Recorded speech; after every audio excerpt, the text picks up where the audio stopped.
I thought I knew the worst of it, the lies, the betrayals, but then I realized the depth of my family's deception.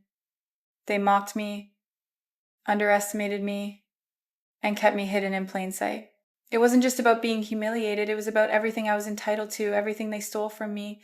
And now it's time to flip the script. The truth, it's darker than I ever imagined, and I'm not letting them get away with it. The lights of the grand ballroom danced off crystal chandeliers, reflecting off the polished marble floors as I stood by the back, unnoticed. I felt every inch of the overwhelming luxury around me, like a shadow in a place I was never meant to be. The guests, all immaculately dressed, mingled with glasses of champagne, their laughter ringing in my ears. But none of it reached me. I was just there, an invisible presence among the glamour, clutching the simple black dress I wore, feeling more out of place than I ever had before. It wasn't that I didn't love my brother Henry. It wasn't that I didn't want him to have a perfect wedding. But standing there, as the world celebrated him, I couldn't shake the gnawing feeling of being forgotten. I wasn't the one receiving praises, the one people noticed. It was always Henry, the successful son, the one who made it, the one who mattered. I had lived my life in the shadows of those comparisons. Henry's flawless life, his promotions, his business deals, they were always being highlighted as if I was just a blip on the radar. My father, standing at the head of the room, gave a speech. He raised his glass, his face lit up with pride as he recounted Henry's accomplishments. There was that familiar sense of pride in his voice. I could see it in the way he smiled, the way he spoke of Henry's latest business achievement. But then, as if to ensure I didn't miss it, he turned to me with a mockingly light-hearted tone. To my son Henry, he started voice booming over the mic, the success in business, the promotions, the future of the company. And to my daughter Ava, well, she's just the security guard. The words stung, slicing through the air with a chill I couldn't escape. The laughter of the guests bubbled up around me, but it wasn't directed at me. It was like I wasn't even there. Just a footnote in the story of Henry's life.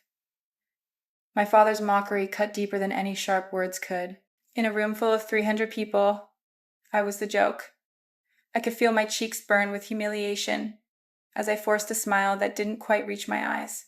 I stood there, frozen, trying to steady my breath, trying to ignore the whispers that had followed. I was nothing. To my father, I was just a person who didn't matter. His words were a sharp reminder that I'd spent my life being nothing but a background character in the story of his perfect family. I watched as Henry, surrounded by guests congratulating him, basked in the glow of praise. For once, I wanted to be the one in the spotlight.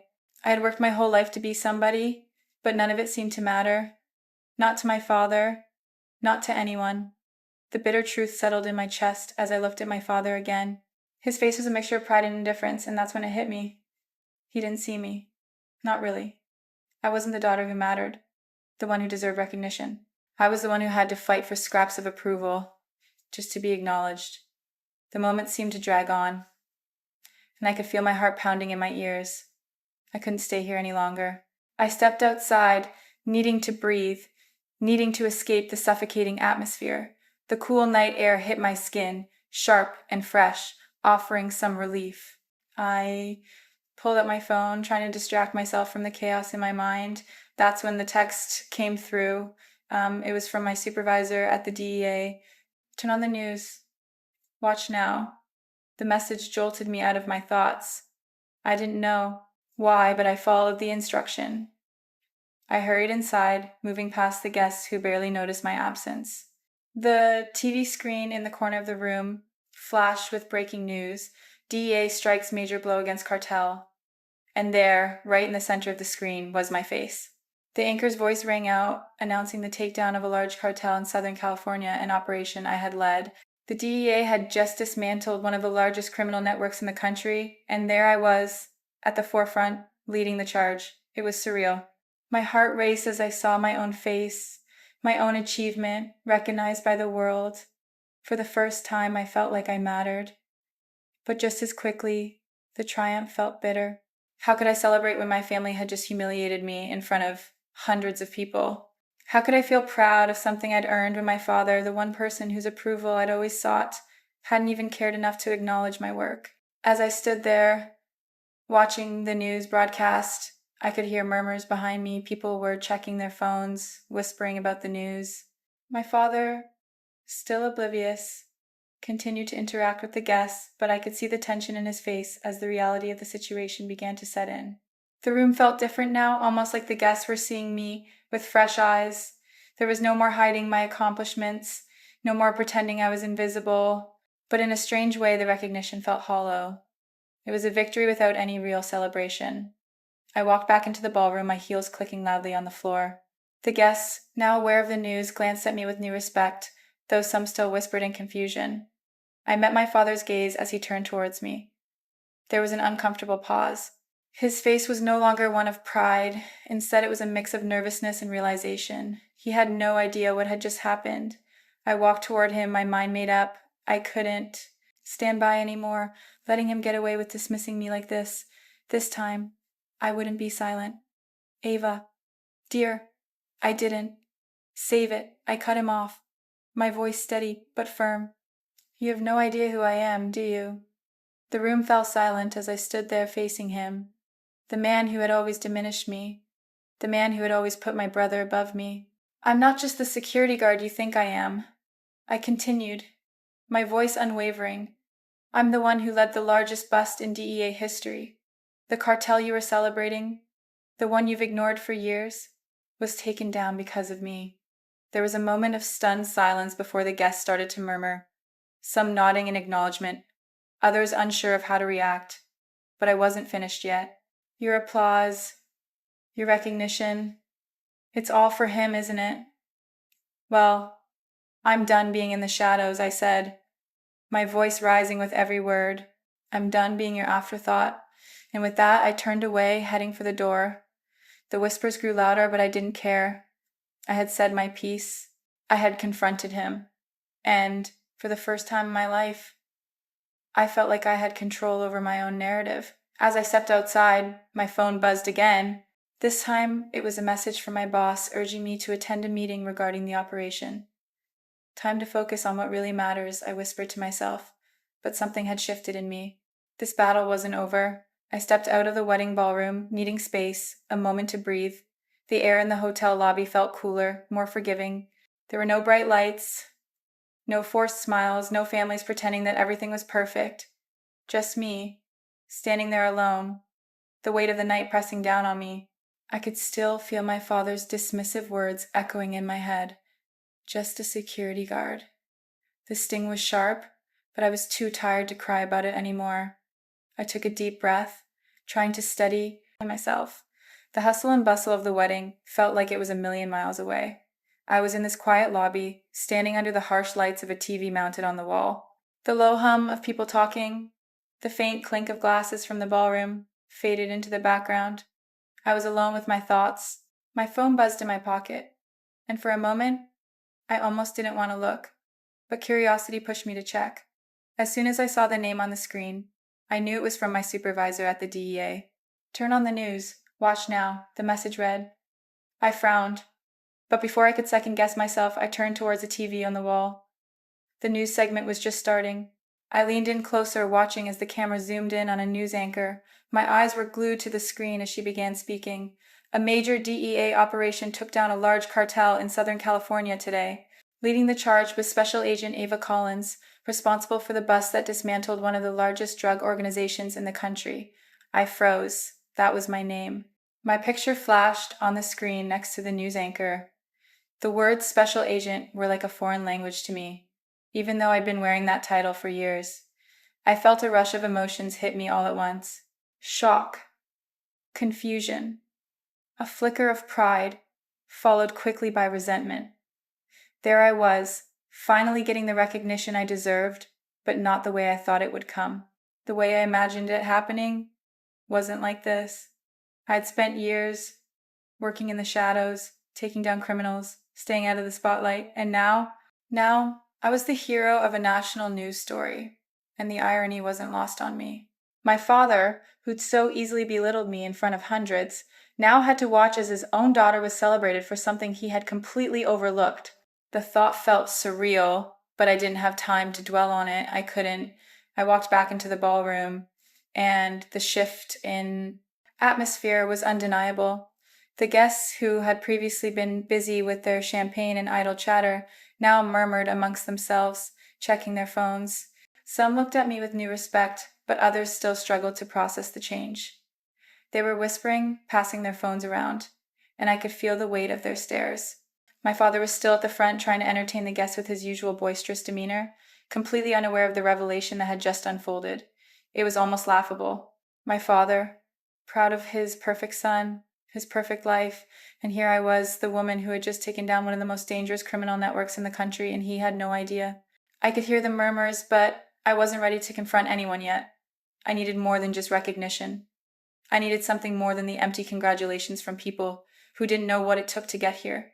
And then my father's voice cut through the noise. He was speaking again, still oblivious, still glorifying Henry and his supposed greatness. I could see it. He was telling the same story he always told. How Henry had climbed the corporate ladder, how he had worked his way to success, how Henry had earned his place at the top. But now it was different. The story had shifted, and I couldn't stay silent. I couldn't watch my father continue to parade his ignorance around. I walked toward the front of the room, my feet moving without thought, but my mind was racing. Ava, you've had enough. As I approached, I saw Henry's eyes flicker toward me, but he quickly turned back to the guests, clearly uninterested in what was happening. My father was still speaking, completely unaware that his daughter was about to take control of the narrative. I stood there for a moment, taking in the room. The guests were watching, but most of them were still too absorbed in their phones to notice what was about to happen. The floor was mine. Dad, I said, cutting through his speech like a knife. The words felt foreign on my tongue, but they were the ones I had been waiting years to say. I'm not just a security guard. The room went silent. Every head turned toward me. The buzz of conversation faded into an uncomfortable hush. I'm Special Agent Ava Collins. I continued, the words coming out more steadily now. I'm the one who led the largest cartel bust in DEA history. I've worked for this recognition. I've earned it. And for the record, I'm not here to stand in Henry's shadow anymore. The shock was palpable. My father's face drained of color as the weight of my words sank in. He looked around at the guests, his smile faltering, trying to salvage his public image, but it was too late. The guests were now shifting in their seats, some looking at me with newfound respect, while others still couldn't seem to wrap their heads around it. My father opened his mouth to say something, but no words came out. This wasn't just about me anymore. This was about setting the record straight. It was about making my voice heard, not just for me, but for everyone who had been pushed aside, ignored, or diminished by people who thought they knew better. My father's attempt to brush me off was gone, and as I stood there in front of everyone, I realized how much I had been holding back, how much I had put up with. The years of silence, the constant comparison, the way I had always been told I wasn't enough. I had had enough. The room was silent, but inside I felt something stir. The weight on my shoulders that had been there for years, gone. For the first time I felt seen. I turned and walked toward the door. My father's voice followed me, but I didn't care anymore. I was done. As I stepped out into the hallway, my phone buzzed again. I glanced down. Another text from my supervisor. Time to head back. We need you at the office. This next phase is critical. I couldn't help but smile to myself. Finally, I was moving on. The battle with my family was just beginning, but the battle I was truly meant for, that one had just begun. The morning after the wedding was quiet. The remnants of the night before my father's mockery, the uncomfortable silence after my confrontation, hung heavily in the air. I stood in my living room staring at the walls that seemed to close in on me, suffocating me with memories of what had happened. I had done what I thought I had to do, but now I wasn't so sure. I'd been quiet for so long, too long. I'd lived my life in the shadow of a family that never saw me for who I really was. Last night I had finally spoken up, spoken my truth. But as the sun rose, so did the weight of my actions. There was relief in having finally stood up for myself. There was empowerment in knowing I wasn't invisible anymore. But there was also sadness, a deep ache that cut deeper than anything. I'd always hoped my family would see me for who I was, that I would be appreciated. But last night made it clear I wasn't the daughter they were proud of. I was just the one they compared to Henry, the one they never thought would amount to anything. And I had been enough. More than enough. I sat down on the couch, staring out the window, the morning sun filtering through the blinds. The tears were close, but I didn't let them come. Not now. Not after everything. It was time to move forward. It had to be. I had to find a way to keep pushing forward, to keep proving to myself and to everyone else that I was worth more than what they thought of me. The phone buzzed on the coffee table, snapping me out of my thoughts. It was a text from Director Martinez. Meeting at 10 a.m. Be there. I grabbed my phone, typing a quick response. Got it. I needed this. I needed something to distract me from the mess of my family, from the mess of my own life. The operation with the cartel was the only thing that had ever felt like mine. It was the only thing that had mattered for so long. But now, even that was starting to feel like just another piece of the puzzle I couldn't control. The office was a different world. No distractions, no broken relationships, just work. The constant hum of phones ringing, the typing of keyboards, the never-ending flow of cases. This was where I could breathe, where I could focus. The building was busy, a stark contrast to the mess I felt inside. I walked past familiar faces, none of whom stopped to acknowledge me. It was fine. I didn't need their validation. My achievements spoke for themselves. Or at least, they should have. I walked into the conference room, where Director Martinez was waiting for me. Ava, he said with a nod, we've got work to do. The next phase of the operation is going to be critical. I need you to take the lead. I nodded, my mind already spinning with the plan. Of course, he handed me a stack of papers, the weight of them already signaling the seriousness of what was ahead. I was used to these high-stakes situations, but this felt different. This felt like my shot. As I sifted through the papers, my thoughts drifted back to the wedding, to my father's words, to everything I had just exposed. And it hit me this was no longer just about family. This was about proving something to myself, proving that I was capable of leading something this big. I glanced up at Director Martinez. I'm in, I said. Let's do this. We gotta work. But as I sat there, buried in reports and planning, I realized I wasn't done. There was still a war to fight, both with the cartel and with my family. And while the cartel was my duty, my family, they were my past. Later that day, I found myself at home, staring at the screen in front of me. I should have been focusing on the debrief for the next phase, but I couldn't shake the feeling that my family was still hanging over me. It was like they were always there, an unspoken presence. I tried to distract myself with work, but there was no escaping it. And then, as if on cue, my phone buzzed again. It was from my father. We need to talk. Come home. The last thing I wanted was to go back into that mess, to face him, to face the people who never saw me for who I was. But I had to go. There was no turning back now. When I arrived at the house, the atmosphere was thick with tension. I could feel it the moment I stepped inside. My father was already sitting at the table, his expression unreadable. Henry was there too, his eyes on the floor. I know last night was difficult. My father started trying to break the silence, but his words hung in the air, weak and ineffective. I didn't mean to embarrass you, but you have to understand. I was just proud of Henry. The words cut deeper than I expected. He didn't understand. He never did. I'm not Henry, I said quietly, staring at him. I never will be. But I'm not the person you think I am either. Henry remained silent, his face blank, caught in the middle of it all. I was used to him staying quiet. That was his thing. But it wasn't my thing anymore. I have spent my whole life working for respect, and all I've gotten is this.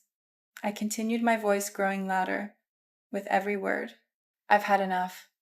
I don't need your approval. Not anymore. My father opened his mouth to respond, but no words came out. I could see the anger building in his eyes, but I didn't back down. You can't keep pretending I don't matter. Not anymore, I said, my voice firm, unyielding. You don't get to diminish everything I've done. The room was silent. Henry didn't speak, but his eyes flickered up to meet mine. For a brief moment, it almost felt like he understood. I've been invisible for too long, I added, turning toward the door. But not anymore. As I left the room, I felt a strange sense of peace settle over me. I wasn't finished with them, not by a long shot, but I was finished trying to please them, finished trying to be what they wanted me to be. That night, alone in my apartment, I glanced at my phone again. A text from Director Martinez appeared. "We need you to take the lead on a new task force. It's time." I took a deep breath. This was my chance to prove not just to them, but to myself, that I was more than the family's shadow. "This is it," I whispered to myself. This is what I was meant to do. The weight of the future hung on my shoulders, but for the first time I felt ready. I couldn't shake the tension that had settled in my bones after the family meeting. Every time I walked into my office, I couldn't escape the feeling that something was off. It wasn't just the haunting echoes of my father's words. It was the weight of everything that had happened in the last few days. As I sat behind my desk, the glow of the computer screen was the only thing that held my focus. The work was piling up, and the files in front of me should have been my priority. But instead, all I could think about was how my father's rejection still stung, how I still wasn't the person they needed me to be. I'd been so caught up in trying to get their approval, but now something inside me had shifted. No more. I was tired of being invisible, tired of being the person they constantly compared to Henry. I needed to prove to them, to myself, that I was more than what they saw me as. But as much as I was determined to leave the family drama behind, it wasn't that easy. It never was. There was always a part of me that would carry the scars of growing up in their shadow. The endless comparisons, the subtle dismissals, it was like a part of me had died every time I went unnoticed. But this was a turning point. I was going to make them see me whether they liked it or not. My phone buzzed, snapping me out of my thoughts. It was a message from Director Martinez. A simple text: "Come to my office. We need to talk about the cartel." I stood up, grabbed my jacket, and headed out of my office. I had to focus. I couldn't let the emotional weight of the past few days drag me down. Not now. Not when the cartel operation was on the line. I needed to focus. It was my chance to prove that I was capable of far more than my father had ever believed. The meeting with Director Martinez was intense. The moment I walked in, the air was thick with urgency. He was standing at the head of a conference table, surrounded by a few key members of the team. "Ava, good to see you. We've got some critical intel on the cartel. I need you to lead the next phase. It's risky, but you've got the skills." I nodded, my hands steady as I sat down across from him. I could feel the eyes of my colleagues on me. They weren't dismissive. Not anymore. There was a new respect in their eyes, and for the first time it felt like I was where I belonged. "I've been tracking one of their high-ranking members."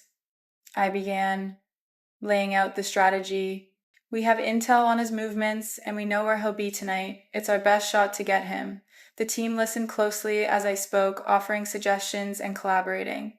The confidence I'd been searching for was finally here. In this room, surrounded by professionals, I wasn't just the security guard or the unnoticed daughter. I was the one in charge, the one calling the shots. The meeting ended with a clear plan. My role was set, but even as I walked back to my office, a nagging feeling lingered. I was leading the charge against a dangerous cartel, but there was a voice in my head reminding me that no matter how successful this operation was, I'd never be able to shake the disappointment I felt with my family. That evening, I received another text. This one was from my father. "We need to talk. I'm sorry for how things went down. Come over." The message made my stomach turn. I hadn't been ready for a confrontation, but I couldn't avoid it forever. I knew it had to happen. I couldn't let him think his apology would make everything right. I had to face him again. I arrived at the house, feeling the weight of everything that had happened since the wedding. The silence in the house was deafening as I stepped inside. My father was sitting at the kitchen table, his hands folded in front of him. Henry was there too, as usual, quiet. "I didn't mean for things to go down the way they did," my father began. "I was just proud of Henry. You know how it is."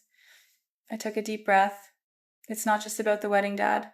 It's everything. It's the years of never being enough, of constantly feeling like I had to prove myself, even to you." My father's face hardened. "Ava, I never said you weren't enough. I cut him off. You've never seen me? Not really. And I'm done trying to make you see me. I've spent my life trying to earn your respect, but I won't beg for it anymore." There was a long silence as my father tried to find the words. Henry didn't say anything. The truth was, he never did. Not when it mattered. My family had always expected me to stay quiet, to let things slide. But I wasn't that person anymore. I'm done, I said, turning toward the door. This is who I am. Take it or leave it. And as I walked away, I knew that something had changed.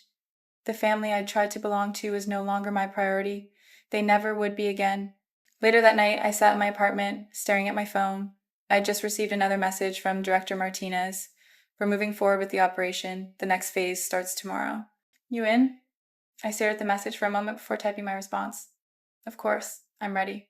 For the first time in a long time, I felt like I was moving in the right direction. My family's rejection had given me the fuel I needed to finally break free. And now I was about to take down the cartel. I wasn't just doing this for me. I was doing this for every moment I'd spent fighting to be seen. The next morning, I stood in the operations room at the DEA, preparing for what could be the most critical raid of my career. The tension was palpable. This was it, the moment we'd been working for. And as I watched the team gear up, I felt the weight of the responsibility on my shoulders. But then, just as we were about to launch the operation, the phone rang. It was an anonymous tip. Someone's leaking information. The voice on the other end said, "There's a traitor in your team." My stomach dropped. This was a game changer. We had a leak. And if it was true, it could jeopardize everything. I gripped the edge of the table, trying to steady myself. This mission was about to get a whole lot more dangerous. As the door to the operations room slammed shut behind me, I knew one thing for sure. Either this was the breakthrough we needed, or it would all come crashing down. The morning after the high-stakes operation, I stood in my office at the DEA, trying to shake off the lingering sense of chaos that had followed me from the night before. I had barely slept. The faces of my team, their hope and trust in me, still weighed on my mind. They had believed in me when I wasn't sure I could believe in myself. I had pushed through the family meeting, pushed through the doubts, and now, here I was, leading an operation that could finally break the cartel. I should have felt proud. Instead, a sense of unease gnawed at me. I was in the middle of reviewing the operation's final details when my phone buzzed on the desk. It was a number I didn't recognize, but I answered anyway. Ava, the voice on the other end, said, low and clipped, "There's a mole in your team. Someone's feeding the cartel information. You need to be careful." The words hit like a punch to the gut. A mole? It couldn't be. Not in my team. Not after everything we had been through together. But then again, what did I know about trust? My family had always betrayed me in one form or another. Was I really so naive to think I had built something different here? My heart sank. This could ruin everything. It could put lives in danger. I set the phone down slowly, the implications of the tip settling in like a stone in my chest. I didn't want to believe it, but my instincts were telling me it was real. Someone I trusted, someone who had stood beside me, was turning against us. The operation, the success I'd fought so hard for, could be destroyed in an instant by a traitor in our midst. I took a deep breath, trying to focus. There was a meeting scheduled with my team in an hour, but now everything felt different. How could I go forward, knowing that any one of them could be the one who was feeding the enemy? Who could I trust? The next few hours passed in a blur. I walked through the halls of the DEA headquarters, my mind spinning with the consequences of what I'd just learned. I knew I had to act quickly. If there was a mole, I couldn't afford to waste time. The stakes were too high. I retreated to a quiet corner of the building, away from my team. It was the only place where I could think clearly. The air was still, but the tension within me felt suffocating. The betrayal was too real, too close. My hands shook slightly as I gripped the edge of the table. What was I supposed to do? Confront the mole? I couldn't risk blowing the operation, but I couldn't ignore the possibility either. If I didn't act, if I let this slip through the cracks, it could cost us everything. The weight of the decision hung heavy. I thought about my family the way they had betrayed me. The years of feeling like I had to prove myself just to be seen. Maybe that was the lesson here. Maybe betrayal was just part of the game. It had happened to me before, and now it was happening again. I would just have to deal with it the same way I always had, on my own, and with a clear head. I couldn't let my emotions get the best of me. I had to make this decision with my mind, not my heart. But as I sat there, contemplating my next move, I realized something. No matter how much I tried to focus on the job, the past My family's treatment of me was always going to be a part of this. It had shaped me, whether I liked it or not. And now it was shaping how I handled this mole. I decided to keep the information to myself for now. I needed more evidence. But this wasn't over. Not by a long shot. That night, I found myself back at my family's home, sitting around a dinner table filled with awkward silence. My father tried his best to break the tension, asking how the operation went, but the question felt hollow, empty. He didn't care. Not really. I picked up my food, trying to block out the thoughts swirling in my head. The mole, the tip-off, the possible betrayal that was eating away at everything I was working for. The last thing I needed was more fake conversation from a family that never understood me. My brother Henry sat across from me, shooting me sideways glances. He kept asking about my work, pretending to care, but I could see the disinterest in his eyes, the false politeness. It was the same act he always put on. It felt like a slap in the face.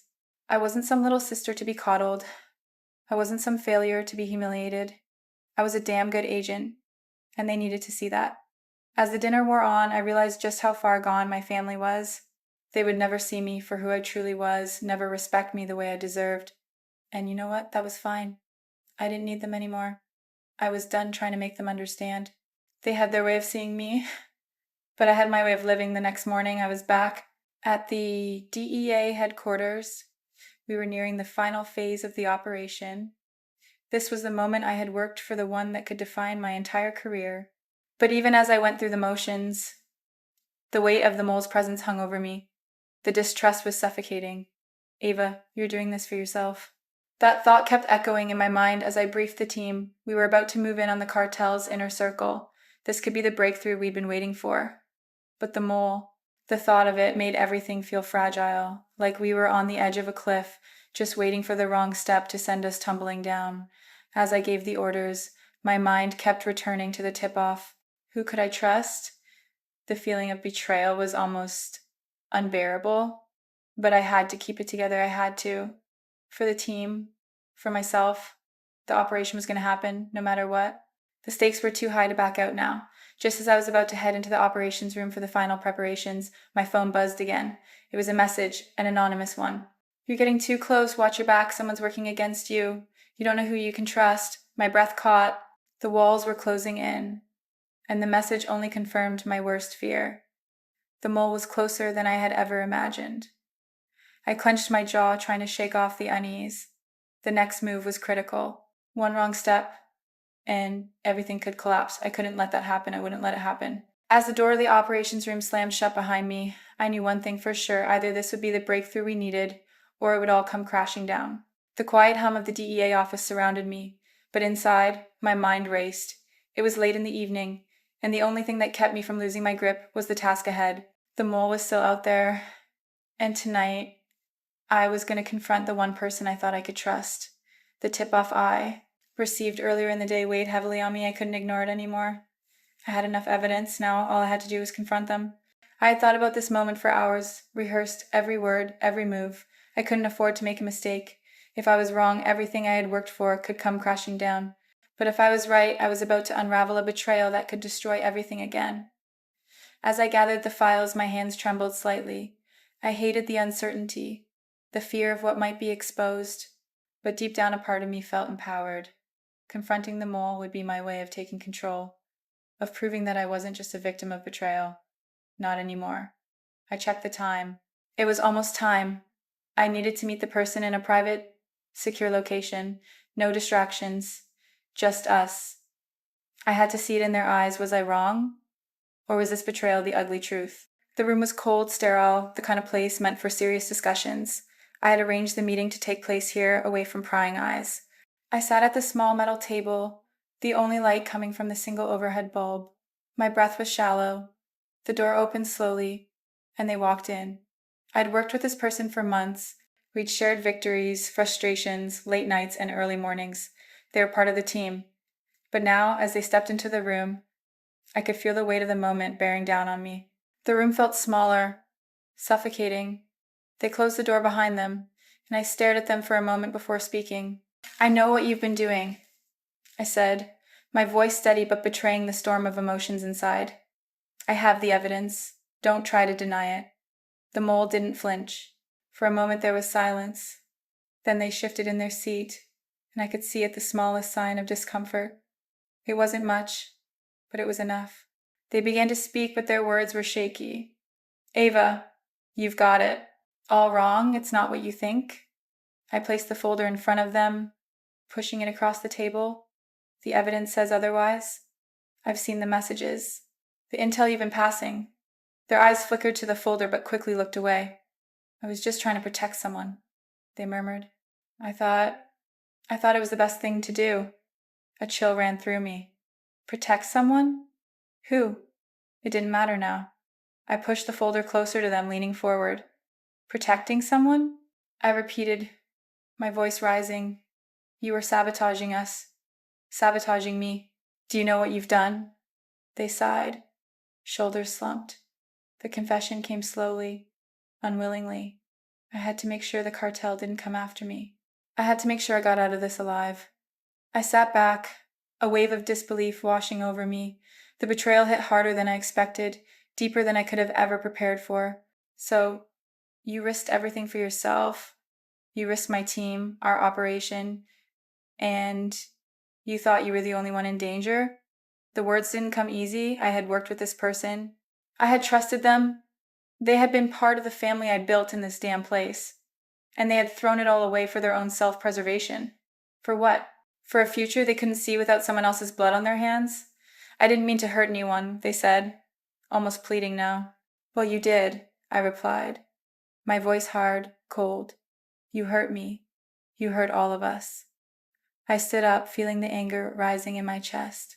I had worked so hard to make something of myself, to prove that I wasn't just the daughter of some man who could never see me for who I was. And this was another betrayal I wasn't ready to take.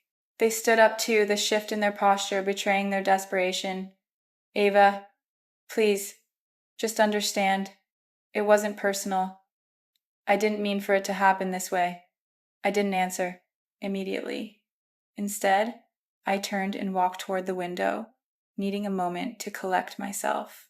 When I spoke again, my voice was firm. You need to leave. I'm going to take this to the higher-ups, and they'll handle you. This is over. The mole didn't say anything. They just stood there, watching me as I stood tall in my resolve. Finally, they turned, heading toward the door, but not without a glance back. I'm sorry, they muttered before walking out. I exhaled, my heart pounding in my chest. The weight of the situation was unbearable, but I had done it. I had faced the truth. I had faced the betrayal. Back at my apartment later that night, I tried to process everything that had just happened. The silence of the room felt suffocating. I could hear my heartbeat in my ears as I replayed the confrontation over and over in my head. I had done the right thing, hadn't I? I had exposed the truth. I had confronted the person who had been working against me. But the pain of betrayal lingered. The trust I had in that person, now shattered, left a void I wasn't sure I could fill. The truth was ugly, but it had to be faced. I couldn't let this ruin me. I couldn't let them win. I closed my eyes, pushing the thought of the mole out of my head. Tomorrow, I would move forward. Tomorrow, the next phase of the operation would begin. But tonight, I needed to make sure I was ready for whatever came next. The next morning at the DEA headquarters, I called my team together. The operation was still on, despite the setback. The mole had been exposed, but now it was time to move forward, to clean up the mess and get back on track. But when I walked into the room, I could feel the tension. Some of my team members were still processing the revelation, others unsure of what came next. I wasn't going to let them see me falter. I had to take charge now, more than ever. I know this has been hard for all of you. I started, my voice calm, but with authority. But we cannot let this betrayal stop us. We've worked too hard for this. Now it's time to get back to work and finish what we started. I paused, letting the weight of the situation sink in. Unity is our only strength now. We move forward, together. They nodded, some more reluctantly than others. But they nodded. And that's all I needed. I couldn't let this betrayal be the end of me. I had more to prove. And I was going to see this operation through to the end, no matter who tried to tear it down. But little did I know, this was only the beginning. The mole wasn't the only threat. And soon, I'd discover just how deep the betrayal went, As I prepared for the next phase of the operation, a new message appeared on my phone, a warning that the mole had planted false evidence, framing someone else for the sabotage. The game was far from over. If I wasn't careful, I might end up being the one framed. The early morning light barely filtered through my curtains, but my phone's buzz cut through the quiet of the apartment. I glanced at the screen. Another anonymous message. But this one wasn't just any message. It was a warning. My heart skipped a beat as I read it, a sinking feeling settling in my stomach. The mole, the one I thought I had exposed, might have planted false evidence, framing me or another team member. The words on the screen swam before my eyes, but I could hardly believe them. Could this be true? The pressure was already mounting, and now it felt like everything I had been working toward was slipping through my fingers. I picked up the phone and dialed the number of my trusted tech expert. I needed answers, and I needed them fast. "I need you to trace the origin of this message," I said, my voice steady despite the adrenaline coursing through me. "Find out who's behind this." I hung up and leaned back in my chair, trying to make sense of everything. Who else was involved in this, and what else was at stake? My mind raced with questions, but one thing was clear. I had to act quickly. The mole had just made a play, and I couldn't let them win. By mid-morning, I was back in my office, the weight of the situation still bearing down on me. I had already gathered the evidence I needed, and now it was time to plan my next move. This wasn't just about catching a mole anymore. It was about protecting the investigation and everything I'd worked for. I sat at my desk, the silence of the office only broken by the occasional click of a keyboard. The plan had to be precise. The mole had already tried to set me up once. I wasn't going to let them do it again. I needed to think 2 steps ahead. I thought about their possible motivations. Why had they betrayed me and the team? Was it self-preservation? Was it something more? I ran through the events again, every conversation, every moment that could hold a clue I might have missed. My instincts were sharp, but doubt lingered. What if I had missed something before? What if this person had been playing me the entire time? As I made my calls and set up the next phase of the operation, the feeling of being watched didn't leave me. The mole might have eyes on me, and that thought kept me on edge. But I couldn't show it, not now. I had to focus on the mission. The team's trust depended on it. Later that day, I found myself in a secluded location, a dimly lit corner of the city where the confrontation would take place. I wasn't nervous, I was focused. The mole was about to face the consequences, and I wasn't about to back down now. When the mole entered the room, the tension was thick, like the air before a storm. I took a breath, steadying myself, and laid out the evidence. The tip-offs, the suspicious activities, it was all there. "We need to talk," I said, my voice calm but laced with authority. At first, they denied everything. The words came out in a rush, defensive, almost frantic, but I wasn't fooled. I'd seen this act before. I pressed harder, asking the questions I knew they couldn't dodge. And then it happened. Slowly, they cracked. I didn't mean for it to go this far. They admitted their voice, barely a whisper. I thought I was helping. I was trying to protect someone. I raised an eyebrow. "Protect someone?" I repeated, disbelief rising within me. "And you thought betraying us would protect anyone?" The mole's shoulders slumped as they looked away, regret flashing in their eyes. "I didn't think it would get this bad," they muttered. Their justification stung. The betrayal felt personal. I had trusted this person. We had been on the same side, fighting the same fight. And now, here they were, making excuses for actions that could destroy everything we had built. I held their gaze. "You've crossed a line. And now, you're going to pay the price for it." They looked at me, a flicker of something fear, maybe passing through their eyes. "You don't understand," they said, trying to backpedal. I was trying to get out. The cartel, the DEA. It's all too big, too dangerous. I did what I had to do to survive. I clenched my fists, anger bubbling up. "And what about us? What about your team? You're not the only one in danger." The silence in the room was deafening. The truth hung in the air, and it was heavier than I thought it would be. After the confrontation, I needed to process everything. I went to a quiet cafe and sat alone, sipping coffee as my mind replayed the exchange. There were things the mole said that didn't sit right with me. Something felt off, but I couldn't put my finger on it. As I thought about it more, a realization hit me hard. This mole wasn't the end of the story, it was just the beginning. They had hinted at something bigger, something far more dangerous than a rogue agent. A deeper conspiracy was at play, high-level figures within the DEA were involved, and I hadn't even begun to uncover the full scope of the operation. I felt the weight of it all. The stakes had just escalated, and everything I thought I knew was being turned upside down. I couldn't afford to get caught up in my emotions. This wasn't just about one mole, it was about a system that had failed me, and now I had to bring it down. Back in my apartment, the emotional toll of the confrontation hit me harder than I expected. I thought about the moments when I trusted the mole, how easy it had been to believe in them, and now, how foolish I felt. The doubt crept in. Was I too trusting? Had I been naive? But I couldn't let myself stay there. I couldn't afford to doubt myself now. The mission was bigger than my feelings of betrayal. I had to keep going. I had to fight for what was right, no matter the cost. I stood in front of the mirror, staring at my reflection. The weight of the situation was heavy, but there was no turning back now. I had to finish what I started. Late that night, I was back in the DEA office, preparing for the next phase of the operation. But just as I was about to dive in, a new message arrived, a warning that the mole had planted false evidence to frame someone else. I stopped in my tracks. This wasn't just about catching the mole anymore, it was about survival. And if I wasn't careful, I might end up being the one framed. The walls were closing in, and I knew that the next move could make or break everything. I woke up with a start, the weight of what was to come pressing on me from the moment my eyes fluttered open.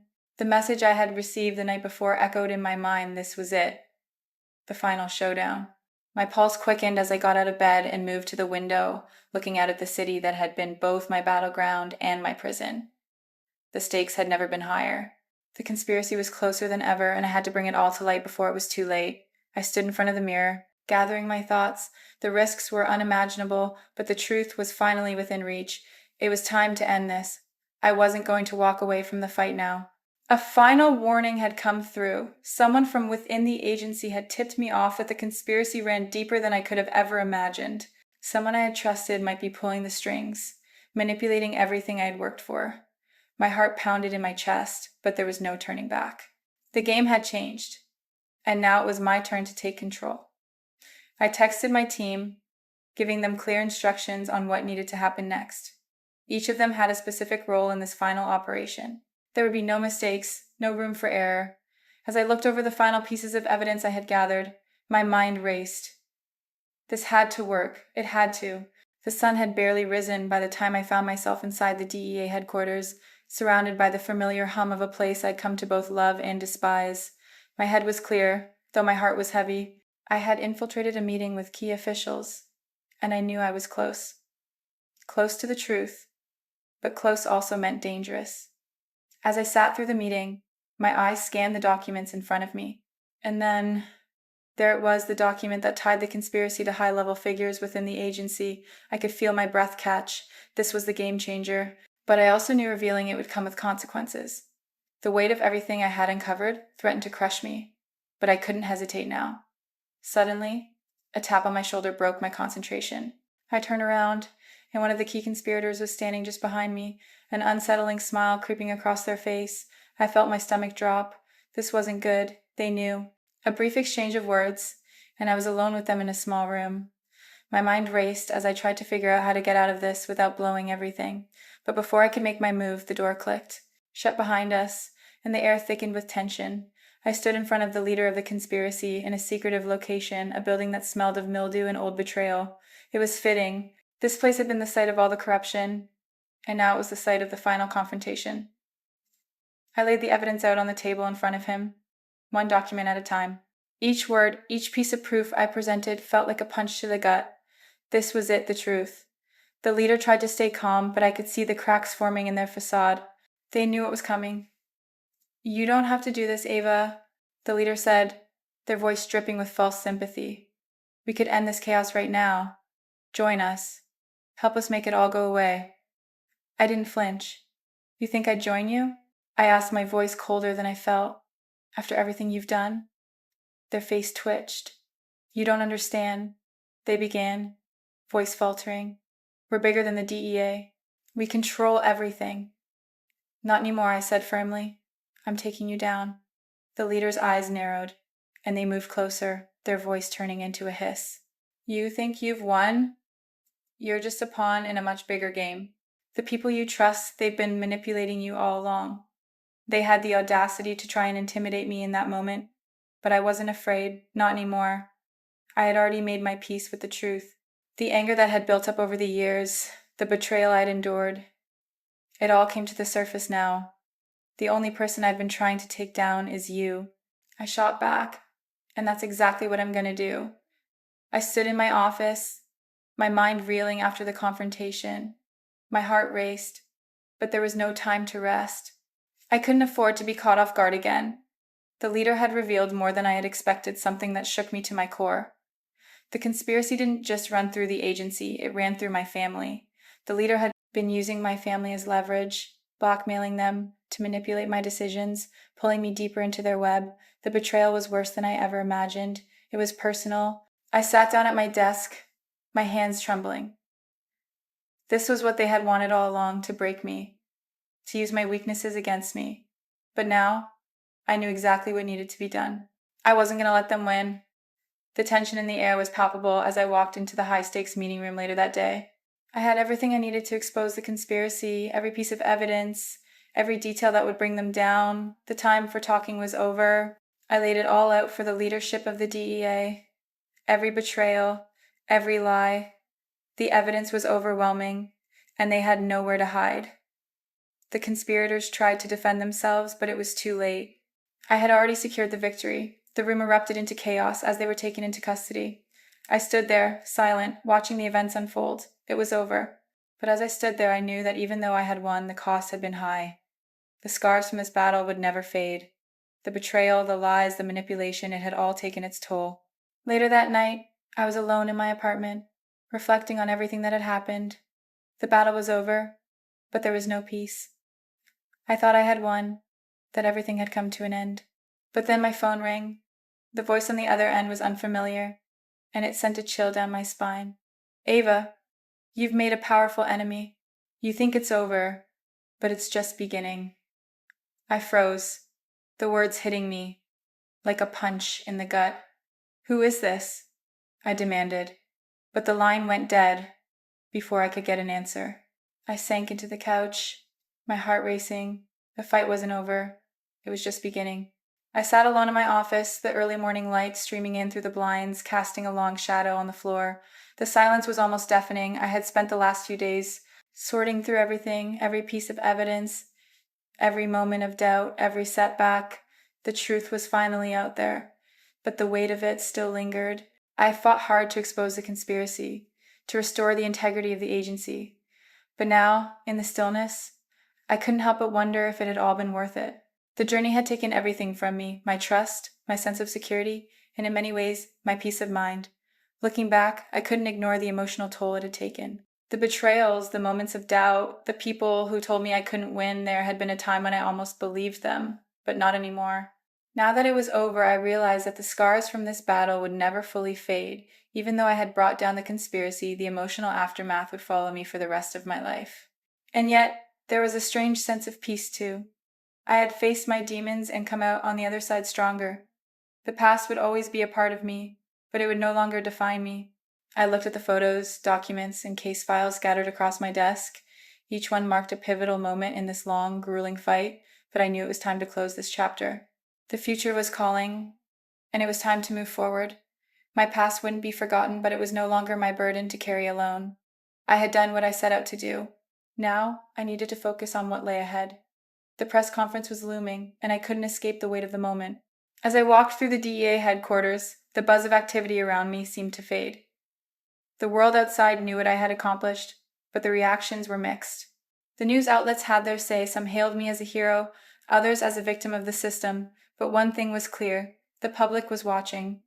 I met with a trusted PR agent to prepare for the storm. She helped me refine my message, but there was no preparation for the barrage of questions that awaited me. I was apprehensive, but I had to face the public eye. There would be no more hiding, no more running. The truth had to be heard, and I was the one who had to tell it. Backlash was inevitable. Some would question my role in exposing the conspiracy, and others would doubt whether I was truly innocent in all of this. There were those who would never understand, who would always see me as just another cog in the system I had fought to tear down, but I couldn't dwell on that.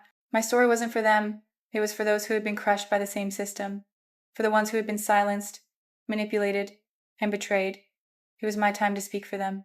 The room was filled with journalists, cameras flashing, voices overlapping. The pressure was suffocating, but I stood at the podium, feeling an odd sense of calm. This was the moment. I looked out at the sea of faces, knowing that this wasn't just about me anymore. This was about the truth, about exposing the corruption that had run rampant for far too long. The questions came fast, some hostile, some sympathetic, but I answered each one with unwavering poise, refusing to let anyone undermine the truth.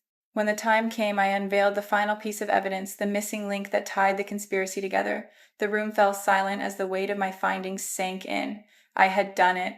The conspiracy was exposed, the lies were unraveled, and the corrupt officials who had been pulling the strings were finally being held accountable. I called for justice not just for me, but for everyone who had been affected by the system's abuse of power. As I finished speaking, I felt a surge of relief, but there was no time to dwell on it. The battle had been won, but the scars would remain.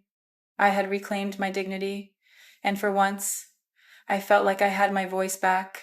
The day after the press conference, I found myself sitting by the window in my apartment, lost in thought. The sun had risen, and the world outside looked different, but I still felt a strange emptiness inside. I had done what I set out to do, but now I had to figure out what came next. I took a long look back at everything that had led me here. The betrayals, the pain, the sacrifices. I had made my peace with the past, but it would always be a part of me. The journey was far from over. The future was uncertain, but I knew one thing for sure. I wasn't going to let the past define me anymore. I made plans for the future, both personal and professional. I wanted to help others who had been victims of corruption just as I had. I knew that I could make a difference, and I was ready to fight for those who couldn't fight for themselves. I reached out to my family, trying to repair the relationships that had been strained during this battle. It wasn't easy, but I knew that family, no matter how imperfect, was the foundation of my strength. We weren't perfect, but we were stronger together. Just when I thought the worst was behind me, my phone rang late that night. The voice on the other end was unfamiliar, cold, and menacing. "You think you've won, Ava?" The voice sneered. "This is just the beginning. The people you've crossed will come for you. And this time, you won't be able to stop them." I felt my heart race as the call ended abruptly. I stared at the phone, the words ringing in my head. I had thought the nightmare was over, but that call told me it wasn't. The fight wasn't over. Not by a long shot.